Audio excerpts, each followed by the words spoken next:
ಗಡಿಗಡಿಗೊಂದು ಗುಡಿ ಪೂಜಿಸಿ ದಿನವಿಡಿ ಪತಿಯೊಳಗಿರುವಳು ಸತಿಯು. ಸತಿಯು ಅವಳೇ ಮತಿಯು ಅವಳೇ ಬಾಳಿನ ಹಾಡಿಗೆ ಶ್ರುತಿಯು. ಪತಿಯ ಏಳಿಗೆ ಸತಿಯ ಕೈಲಿದೆ. ಪತಿಹಿತವೇ ಸುಖ ಮಾಂಗಲ್ಯವೇ ಮುಖ ಎನ್ನುವ ಸತಿಯೇ ಉಸಿರಿರು ತನಕ.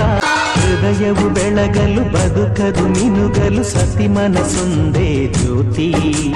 ಕರೆದರೆ ಚೈತ್ರವ ನೆನೆದರೆ ಸ್ವರ್ಗವ ಪಡೆಯಲು ಸತಿಯೇ ಸ್ಫೂರ್ತಿ. ಪತಿಯೇ ದೈವವು ಎನ್ನುವ ಜೀವವು. 7 ಹೆಜ್ಜೆಗಳ ತ್ಯಾಗ ಪ್ರೀತಿಗಳ ಮೆರೆಯುವ ಸತಿಮಣಿ ದೇವತೆಗೆ ಸಮ. ಸುಮತಿ ಸುಮತಿ ಶ್ರೀಮತಿ 6 ಗುಣಗಳೇ ನಿನಗಾರತಿ. ಮನಕ್ಕೆ ಒಡತಿ